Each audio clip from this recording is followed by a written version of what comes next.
Oh, how you guys doing? I like your hat, Patrick. Well, thank you very much. Hey, Blaggards.com, check it out. Yeah. Well, we are recording, right?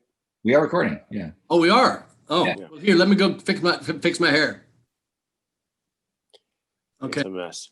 So, Chad, what episode is this? Are we're really doing this? Yeah. Fuck. All right. No time to lose. SlapperCast episode number 93. And that beanie that Patrick's wearing right now, you can order at blaggards.com right now.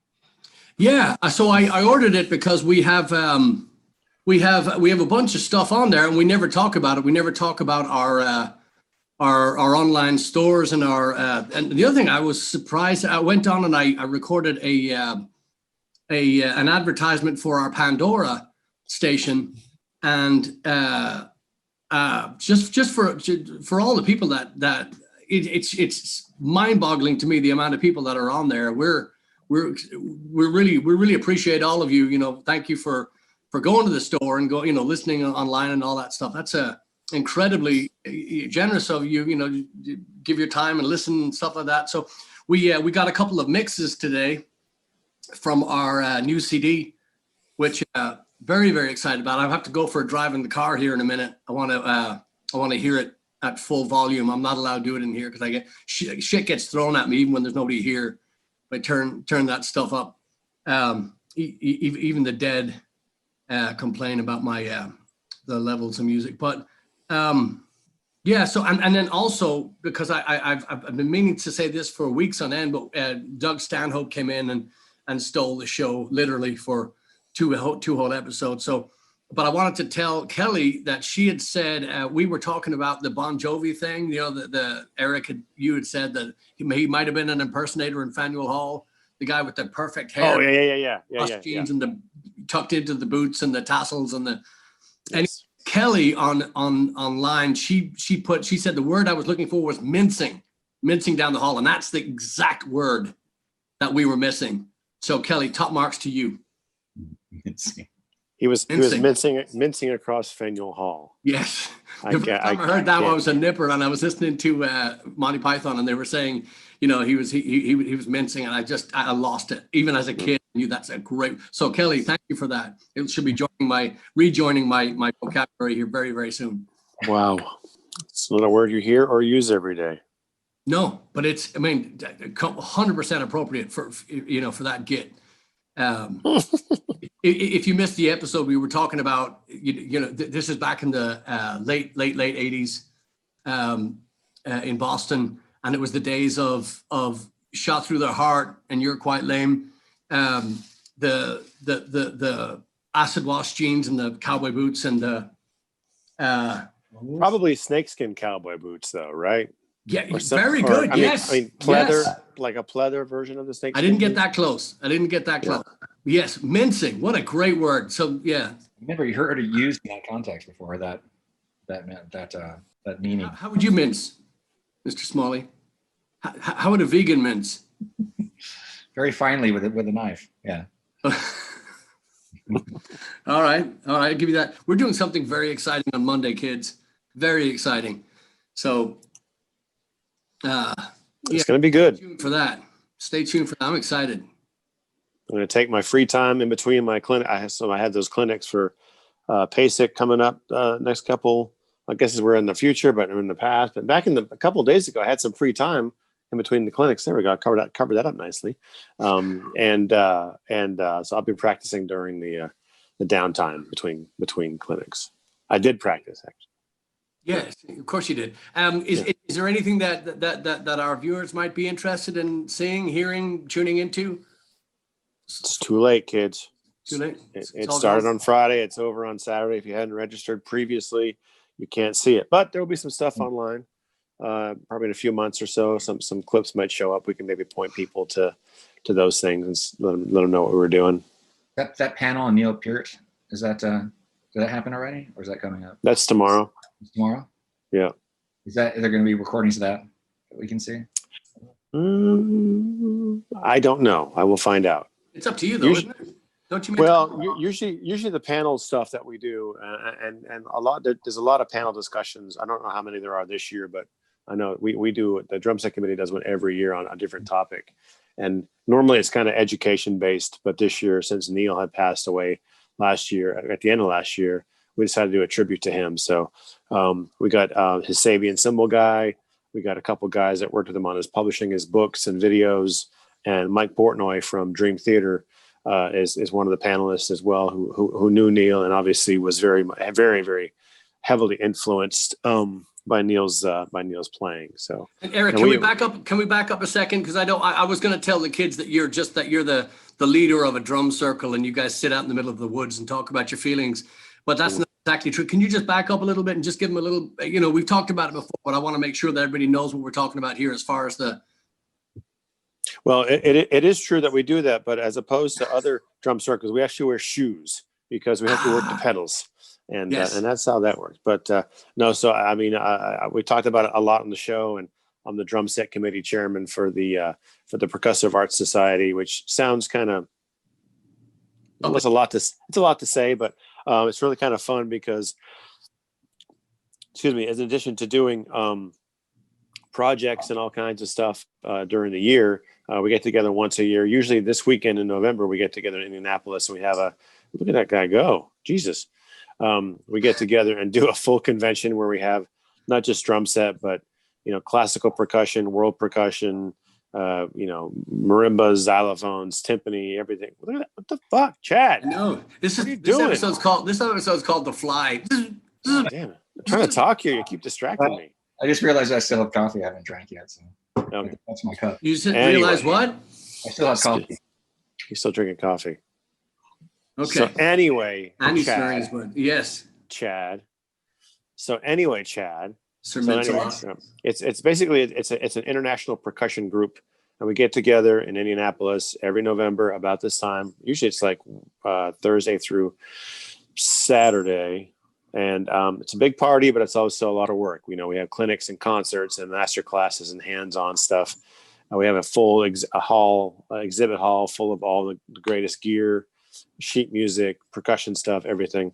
And our convention is maybe 6,000, 7,000 people show up to it. So it's not huge, but it's pretty sizable.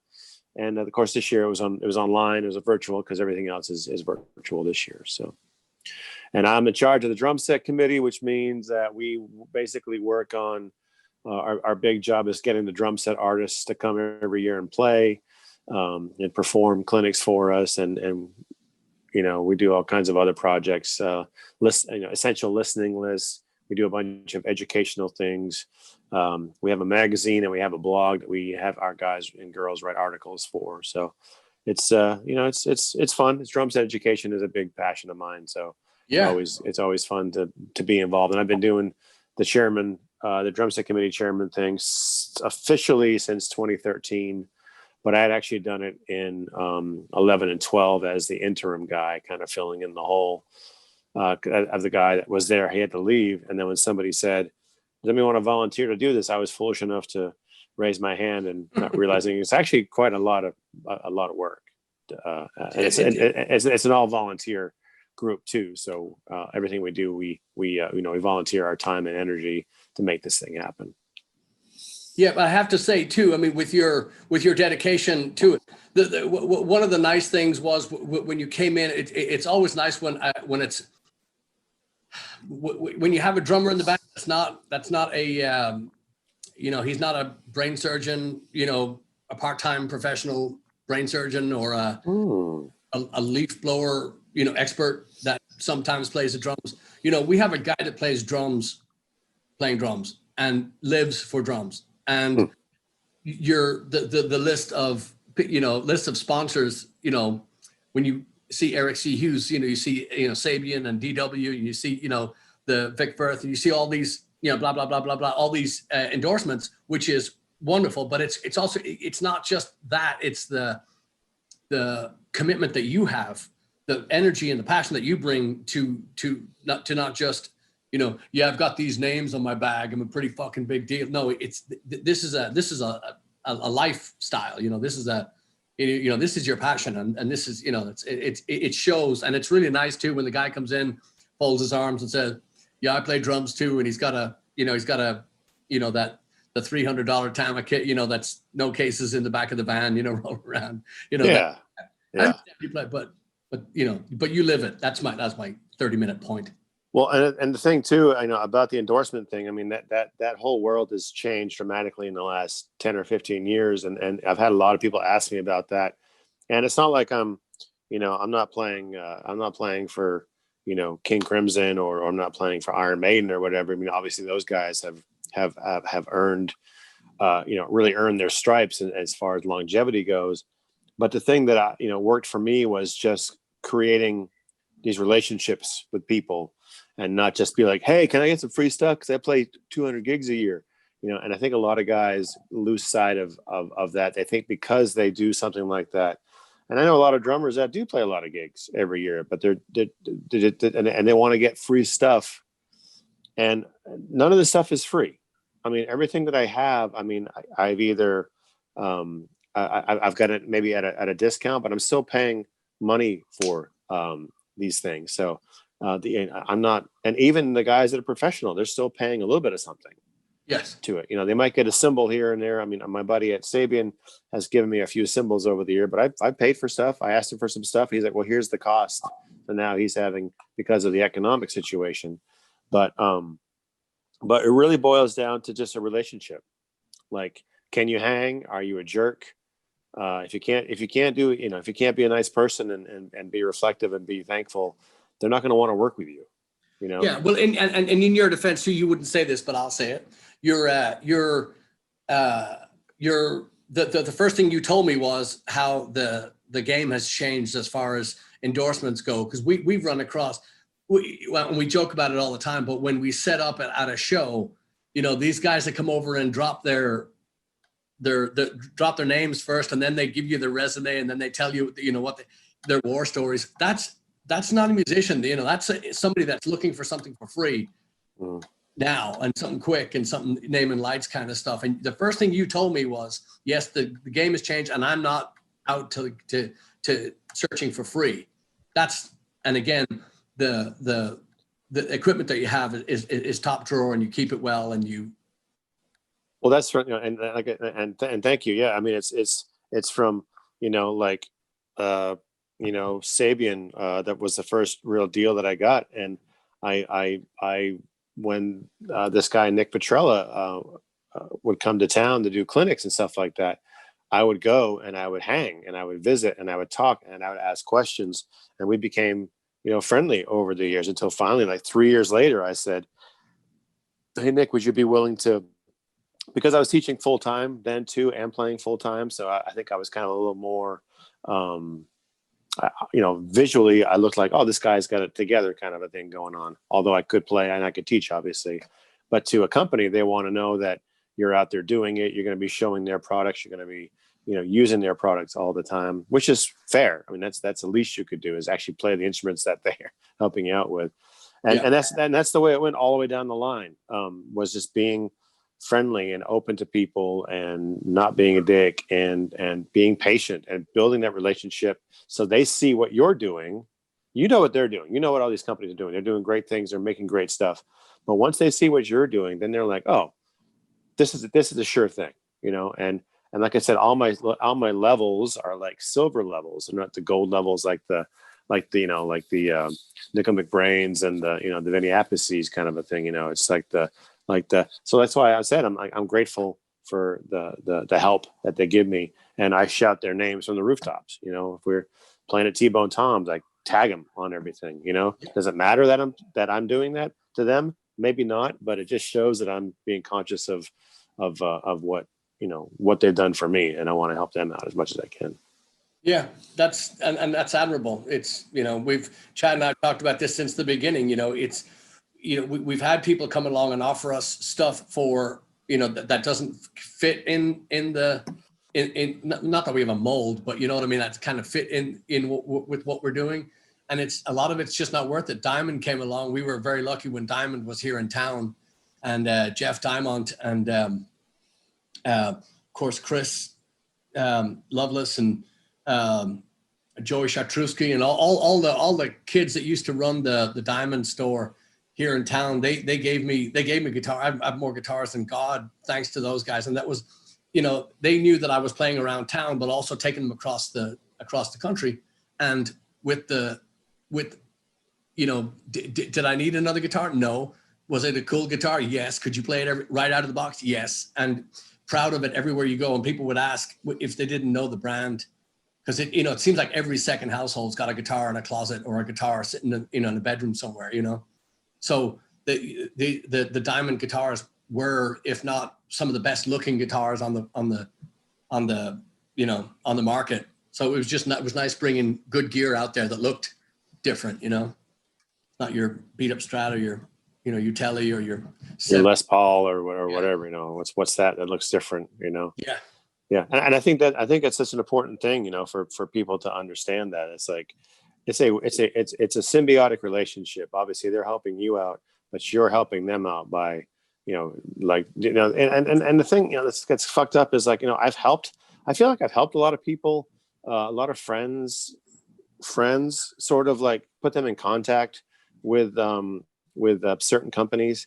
And I'm not doing that anymore because I've gotten kind of burned a couple of times by people just being kind of dicks about it. Like there's a couple of guys in Austin that I tried to help out. So I was like, well, they're good players and it seems like they're doing a lot.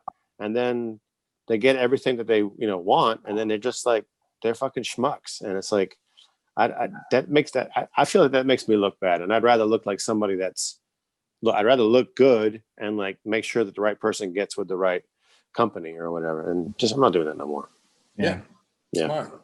Yeah. Anyway, that's what's going on. That's what's going on. So Chad, why are we all in different places? You want to talk about that? For your protection. Wait. For her pleasure? Yeah. Duralex. Yeah, I came down with a little bug this week. I don't know what it is. Several friends of ours all came down with something around the same time. We all went and got tested. We're still waiting for results, but I'm very skeptical that I have the COVID right now, but we'll see. It seems like it was feeling like a flu, but I mean, like right now I feel fine. It kind of just comes and goes. Like last night just felt like death, and the fever kind of never really got much above 100. So it's been manageable. It's not really that bad, but it just, in this current climate, it just makes me nervous, Yeah. No respiratory symptoms or anything. It's just a fever and fatigue and body aches. But at the moment I feel fine. Hopefully it'll stay that way this time. Yay. Good. I'll have to say this is much nicer having everybody at safe distance. Now we can really say what we feel. We can break out and say. We'll be like all the internet warriors right now. Yeah, no joking. Where were we? So, and we had a question too. Didn't young Greg Fugate of the Hill? Didn't he have a question for us? Yeah. I don't have it. I do have it. I know what it is. I know it was instrumentals that we like. I'm not sure if there was something else to it or not. Well, he asked you to just not talk so much, but I think it already filled this episode. No. He just asked, favorite instrumentals and why Chad's sick again, and does anybody have I always go to the same one. I always go for Lost for Words, but just because it was the first one that ever.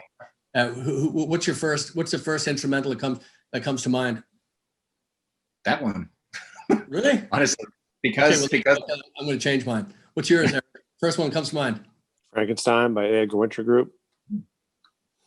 And I always thought like Black Betty and Bohemian Rhapsody and Phantom of the Opera and all these songs. I thought they were just instrumentals because the lyrics and the song was crap.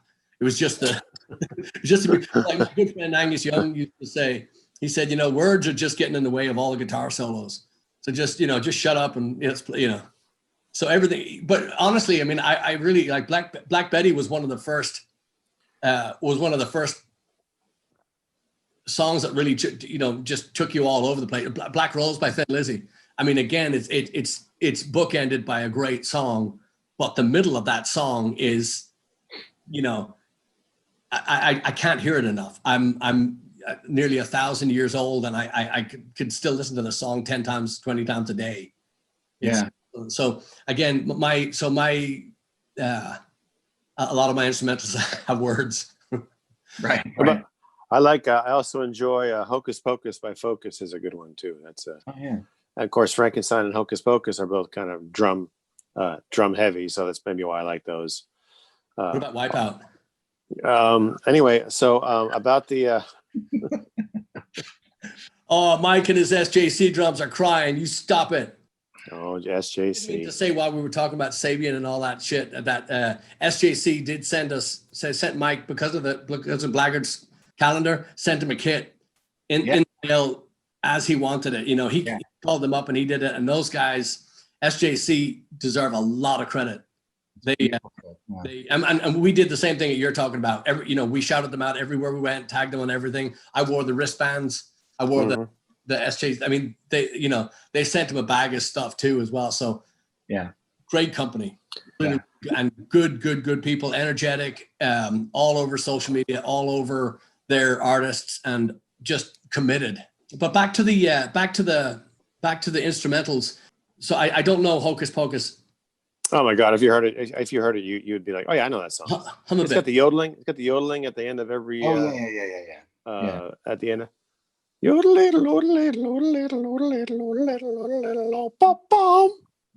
very terrible version of it, but then at the end he does it like twice, and he goes, it keeps going up, and it's fucking ridiculous. And the drum, I don't know I forget who plays drums in that song, but the drums are just out of control. Probably Mr. Locust. When we get off this phone, this Zoom call, make sure you just Google that. I definitely will. It's impressive. It's kind of like, it reminds me of Norway rock or something like that, or Viking rock or something like that. Oh, because it's okay. But again, there's no words in it. It's just like and the riff is like, I can't even sing the riff now, but the riff is super cool too. You'll dig it. Well, let me ask you this: what band would you want to hear? Please don't say Dream Theater, or I'm hanging up again. What band would you like to hear that hasn't done an instrumental that you would like to hear do one? And again, I think of Eruption by Eddie Van Halen. And I think of that as an, it's just a guitar solo, but it's a guitar solo that goes, it's essentially like a song. It's got every,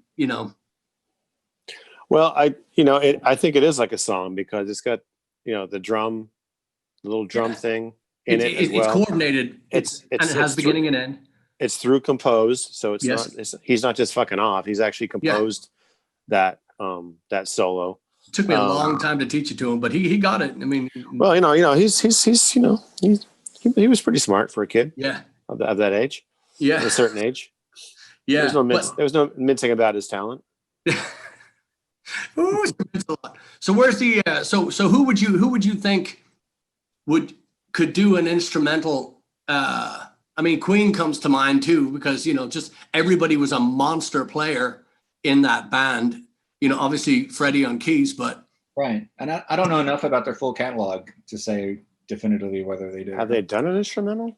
I don't know. I mean, but when you hear stuff like when you see how and again, if I hear Bohemian Rhapsody again, somebody's gonna fucking die. I hate it just because I've heard it so many times. But the way that song progresses and the way that it takes you on that journey, I mean, you just know that they had journey. So you know that they have it in you, that they have it in them within their, I mean, every single one of them was just a monster player. Same thing with a band like Duran Duran, or with a band like Journey.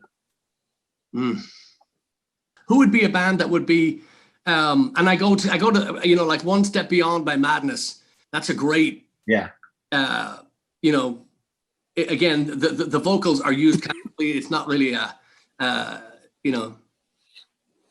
guess that does have a Naipo to Cairo. I'm thinking of one of those songs. I think is an instrumental. Anyway, but those kind of players, those 7-piece bands that everybody could play. That's an instrumental I want to hear. Mm-hmm. But I can't think of anybody that. Well, we talked there. No, I can't believe we haven't mentioned this yet. One of your favorite Mark Knopfler songs is an instrumental. Oh, we already talked about it a few shows ago, but yeah. And I know that one had a big influence on you. Yeah. That melody, that melody can still just knock me down. Just the melody alone, Yeah. It's a beyond a masterpiece in my book. And he literally, as we talked about, he literally closed the show we saw down in Stafford. Stafford, yeah. He literally closed the whole concert with that instrumental. Yeah.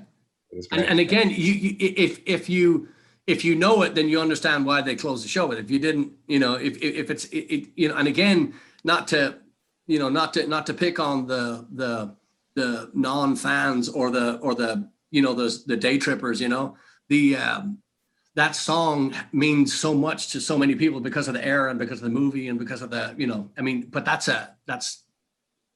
up there. Lonely Goat Herd from Sound of Music should have been an instrumental because all of those songs, wasn't that Rodgers and Hammerstein? Wasn't that those? Yes. Yeah. So all of those songs could have been done. Like when you listen to the overture, and all the different pieces. Every single melody, every single song stands on its own. Maybe not device, but everything else.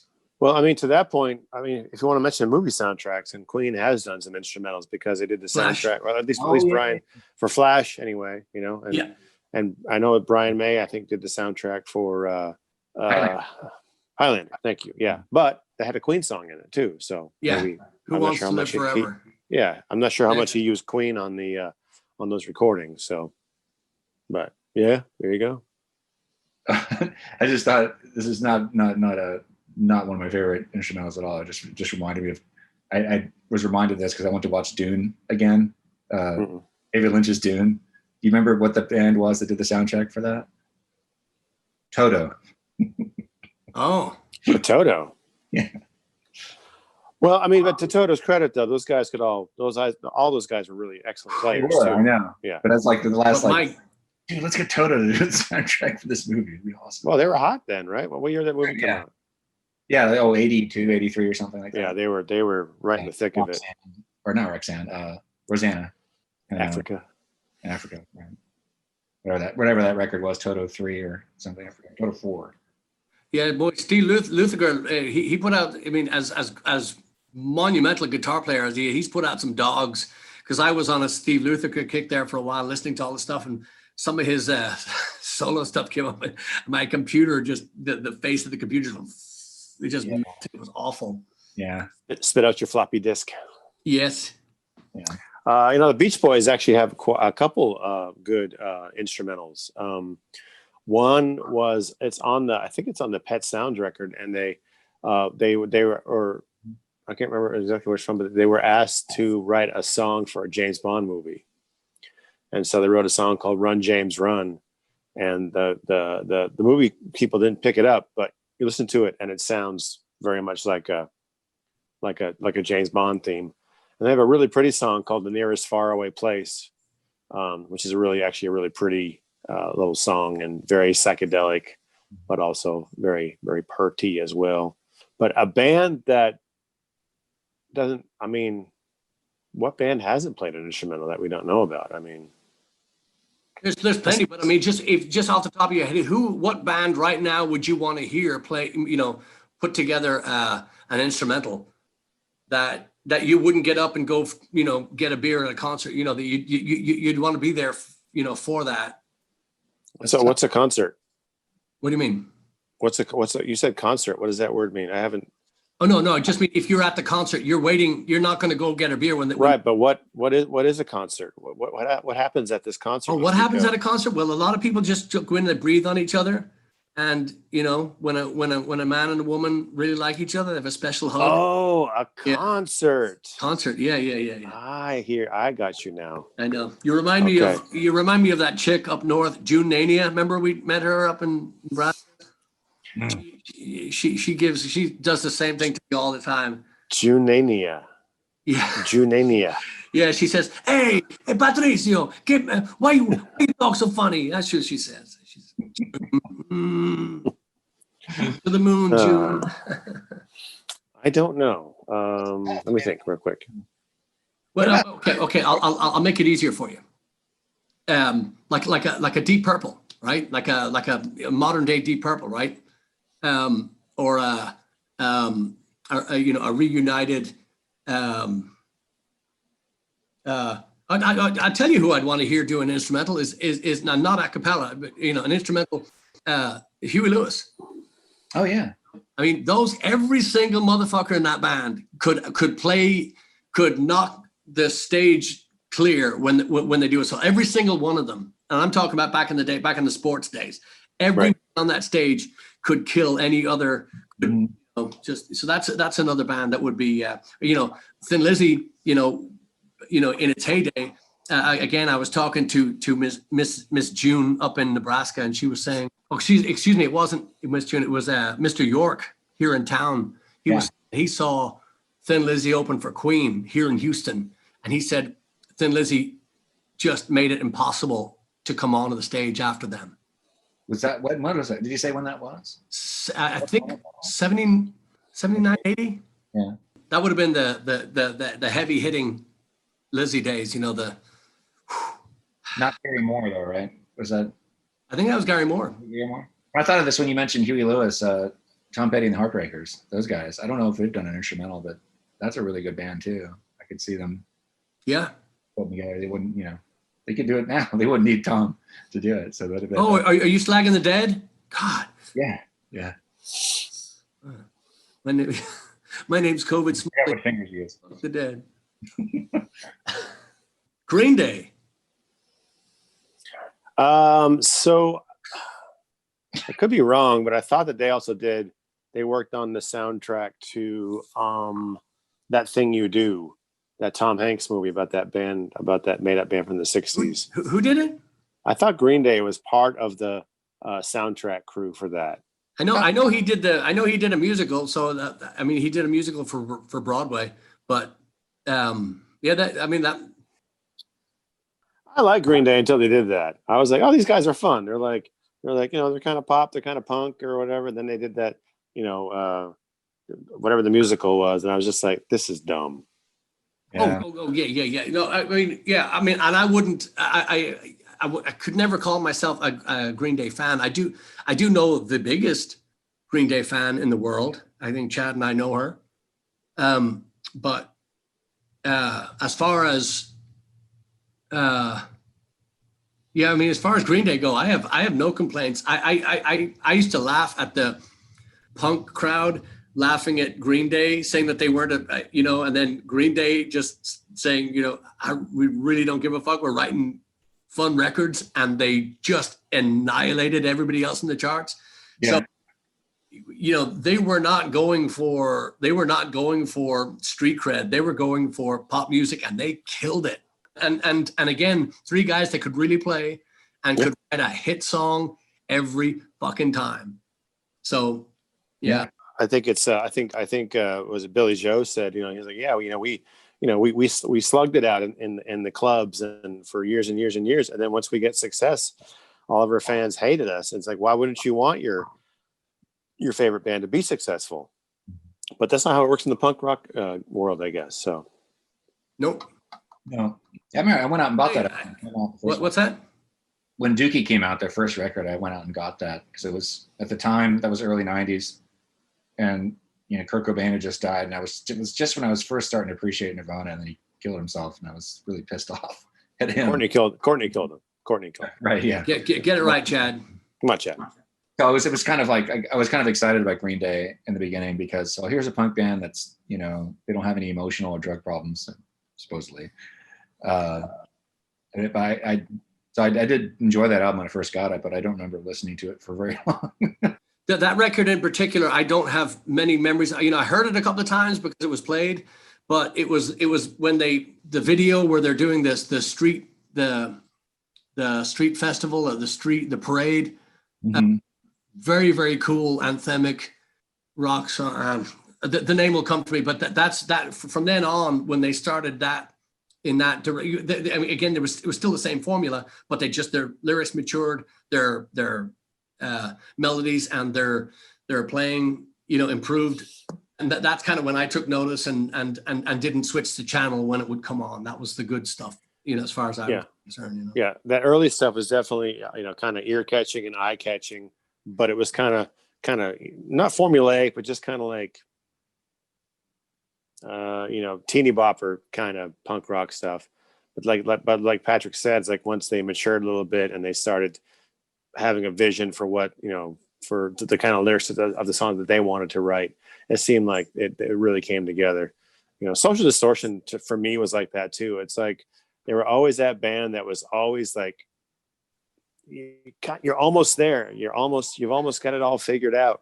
And here you have a guy in Mike Ness that actually lived a lot of that shit that he was singing about. So he had that kind of cred.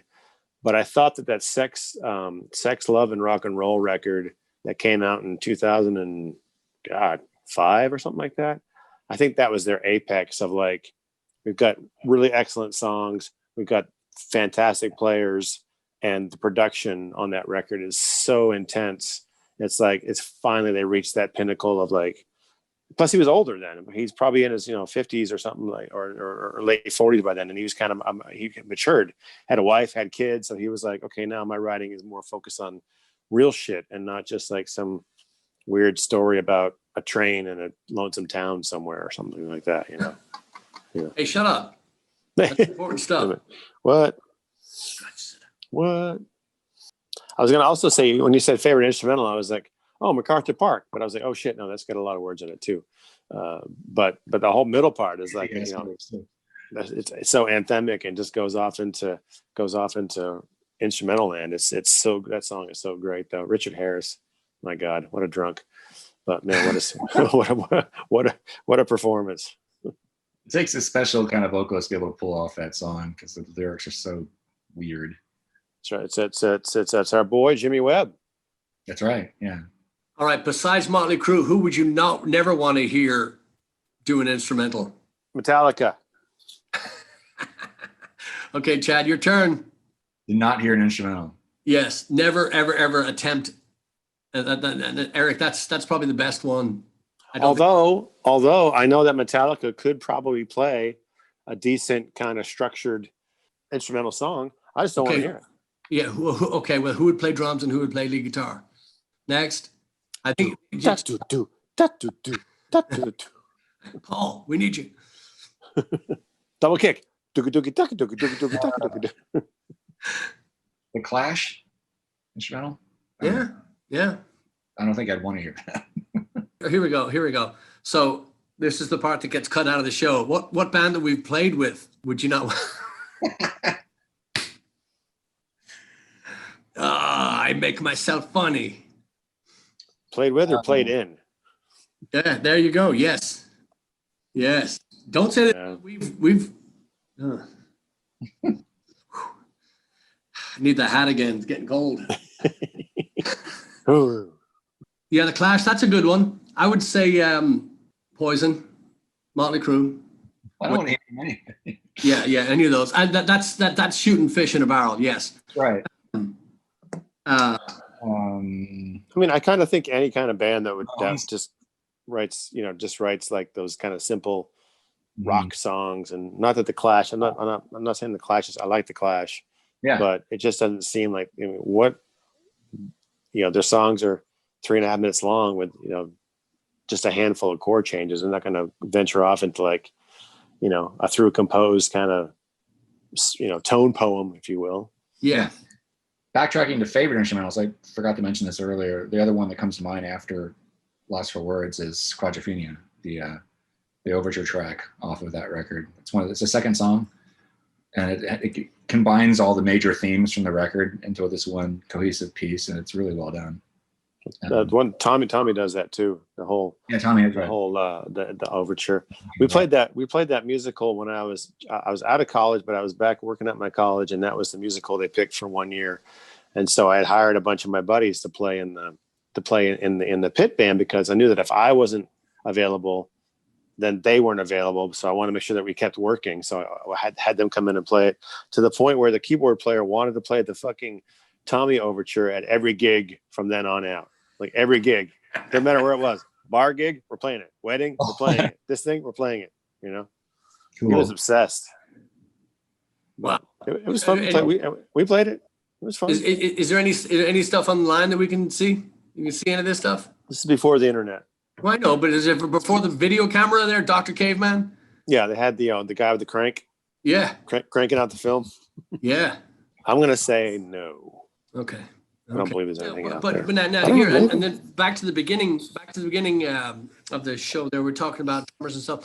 So the Percussive Arts Society, is there anybody there? I know we've talked about it, but is there anybody there that would be at the top of your list to bring on here that we could talk to? Oh yeah, I mean everybody. But who would be at the top of your list? We can cut this out too if you want to say, the second person we get. Yeah. I mean, geez, I don't know. There's so. I mean, we can probably get Vinny on here. Vinny hasn't done a PASIC ever, but I talked to him at NAMM, and I probably still have his information, or I can get it. Ladies and gentlemen, Eric C. Hughes is talking about Vinny Appice, the one, the only, the sludge. Oh my God! I'd have to be maybe shoot up some heroin or something just to. I mean, he'd be fun. Yeah, he would. Yeah, he would. Yeah, to get on there. And I've seen him in. I can't tell you how many different. I've seen him in Ireland. I've seen him in. Message. I mean, it's so many different areas and eras. It's just. Oh, yeah. I just can't, off the top of my head, I can't think of anybody that. Well, I'm putting you on the spot too. And of course now we're not usually when we're setting up here to do old SlapperCast, we get we're running cables and we're able to at least spar before we, come on. Today we just go, well, Chad, what episode is it? How you feeling? Good. Yeah. Don't die. So I totally forgotten about Greg's question. I would have done some research ahead of time if I recalled. I'm sure there's tons of stuff I'm forgetting. Yeah, fun to shoot from the hip. Research. But through a couple of channels, we can probably get Nico on.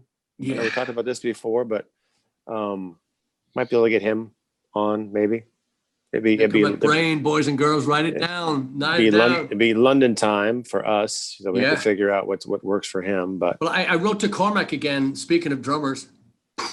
My brother, and talked to him. I just at least asked him if we could put him on the schedule for next day, depending on what, where, how, and because we were supposed to do that when we came back from the thing, but everything got thrown out. Incidentally, I did send our friend Doug Stanhope. I did send him autograph CDs, some koozies, stickers, and stuff. So I texted him last night and. Said, hey, just keep an eye out, sent the stuff, and he wrote back, huzzah. So I was like, yeah, he's cool. That's great. Yeah. He's into it. Yeah. We got to figure out when we're going to go see him. Yeah. So for those that didn't see the couple of episodes back, we had Doug Stanhope, which is, in my estimation anyway, one of the greatest comedians walking the planet. Now and for a long time, in that he's crass and he's 100% above board. He's the smartest comic I've seen, and easily one of the best books out there right now. It's called Digging Up Mother, a Love Story. Check it out if you, and like I said, Christmas is coming, and the post office and the mail people are just working as hard as ever, but it's slowed considerably. So if you are doing shopping online, I just tell you the same thing. Fuck Amazon, fuck Best Buy, fuck all the corporate shit. Go to your local sites, go to your local people. If you want to buy records in Houston, you always go to Cactus or Sigsloon. If you can buy, I'm sure you can get Continental Club gift cards and give people, music, real music and local, just real local people that are working really, really hard and, that believe in this stuff. Continental Club could have folded. They could have all walked away. And they fought every single day to stay afloat, and they're coming back. It's going to take but they're coming back. And Cactus did everything. They went above and beyond. Cactus Music, records and tapes here in town. And but all that said, if you're going to get something online, go to your local, your local people and support them, because Amazon's made more fucking money off this downtime than anybody. And they're not going to reinvest it. They're not going to, they're just going to buy more yachts and planes and shit. Taxes. Yeah, you can cut all this preaching shit out, but we're going to have coffee mugs, by the way. Yes. Speaking of local shit, so yes. we're gonna, we got some really cool hats and t-shirts, and June Nania wanted some work shirts, so we're trying to get this new album art together and maybe work something off the album art and a work shirt.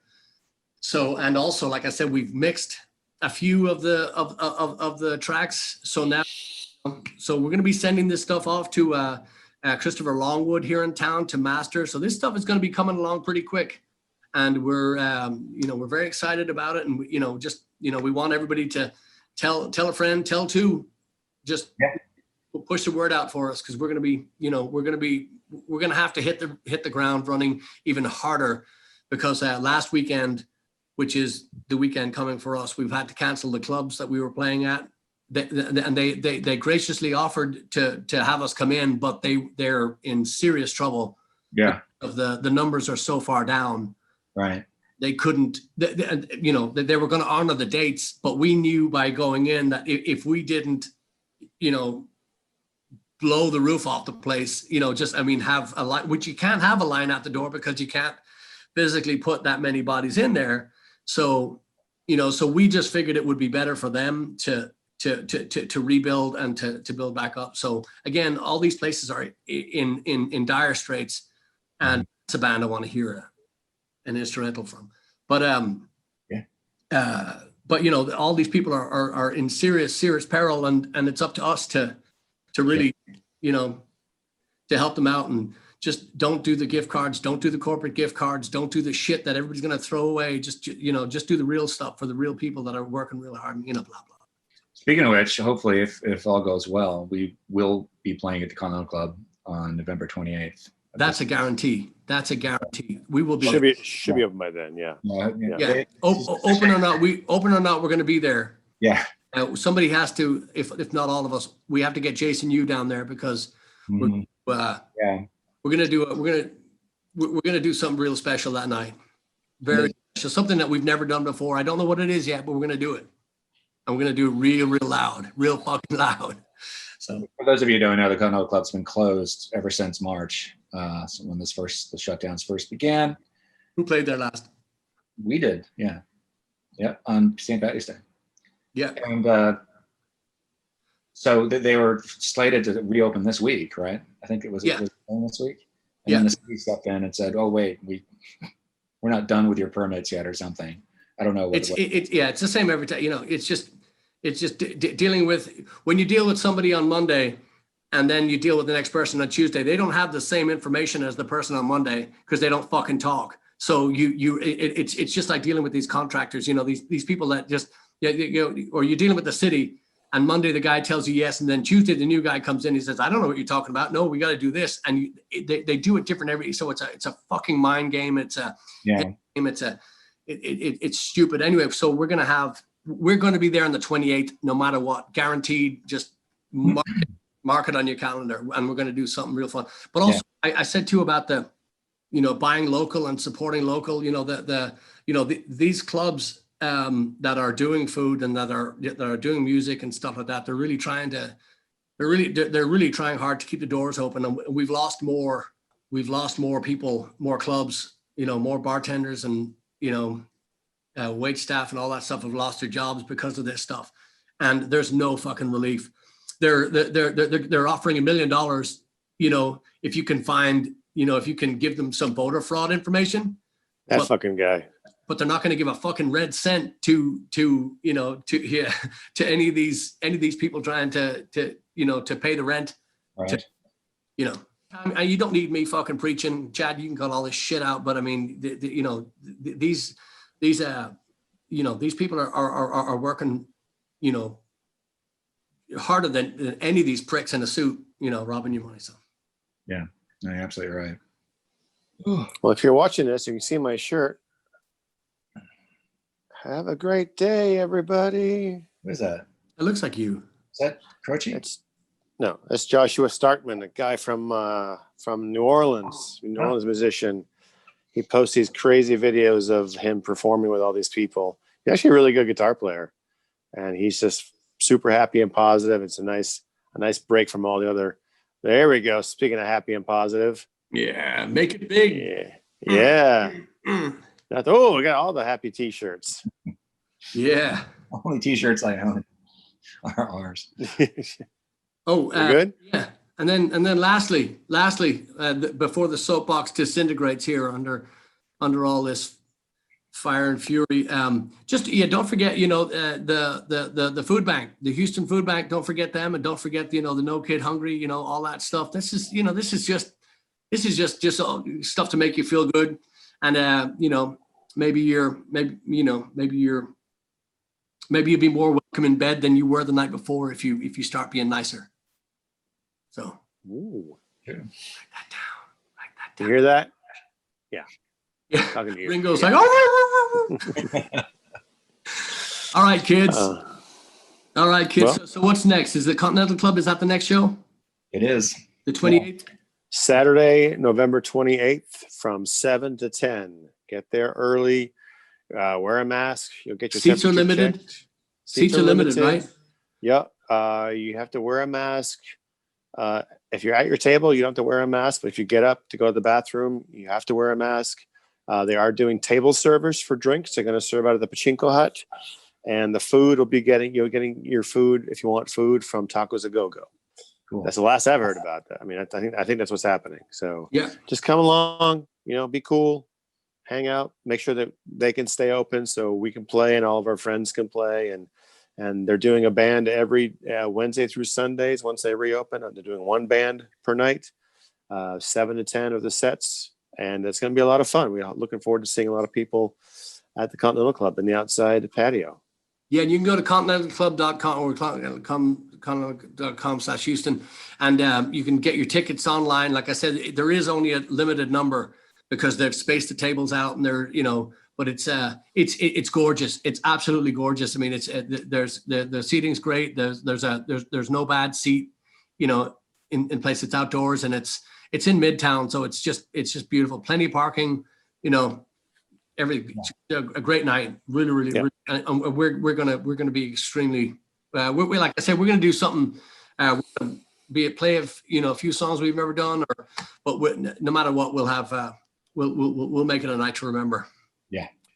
3 words for that gig: white tube socks. I thought you were gonna go so far different. So on the right. White tube socks. Yeah, that's a white cocktail sausage. I didn't go. Need to go further down. There you go. Yeah. There we go. Anyway, thanks for listening, y'all. Thanks. And we'll see you soon.